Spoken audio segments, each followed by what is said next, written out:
സഹോദരി ആത്മഹത്യ ചെയ്തതിനു മുന്നേ ഒരു കാര്യം ചിന്തിക്കണമായിരുന്നു. കാരണം ഇവളെ പഠിപ്പിക്കാൻ വേണ്ടിയിട്ട് ഒരുപാട് സമ്പത്ത് ചെലവാക്കി, ഒരുപാട് കാത്തിരുന്ന്, ഒരുപാട് വളർത്തിണ്ടാക്കിയ മാതാപിതാക്കൾ ഉണ്ടായിരിക്കും, വേണ്ടപ്പെട്ടവരുണ്ടായിരിക്കും. അവരെ കുറിച്ചൊന്നും ഓർക്കാതെ തന്നെ ഇന്നലെയോ മിനിയാനോ പരിചയപ്പെട്ട 6 മാസം മുന്നേറ്റാണ് അവരെ പരിചയപ്പെടുന്നത്.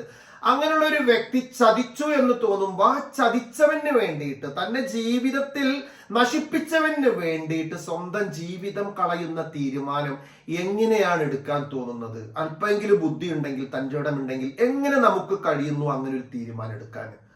അവനൊരു ഫ്രോഡാണ്, അല്ലെങ്കിൽ അവൻ മോശക്കാരനാണ്, ആ ഒരു നരകത്തിൽ നിന്ന് ഞാൻ രക്ഷപ്പെട്ടല്ലോ, അല്ലെങ്കിൽ ആ ഒരു ക്യാൻസർ ആയുള്ള രോഗം ഇതെന്ന് പറഞ്ഞാൽ അത്രയും മോശമായിട്ടുള്ള ഒരു പ്രണയമാണല്ലോ, അല്ലെങ്കിൽ ചതിക്കുഴിയാണല്ലോ, അതിൽ നിന്ന് ഞാൻ രക്ഷപ്പെട്ടല്ലോ എന്ന് ആത്മാർത്ഥമായിട്ട് സന്തോഷിച്ചുകൊണ്ട് ആഘോഷിക്കേണ്ടതിന് പകരം ഒരു ചതിയിൽ നിന്ന് തിരിച്ചറിവ് കിട്ടി രക്ഷപ്പെട്ട സമയത്ത് ജീവിതം കൊണ്ട് അവസാനിപ്പിക്കുക എന്ന് പറയുമ്പോൾ നമ്മുടെ നിലവാരം എന്താണ്?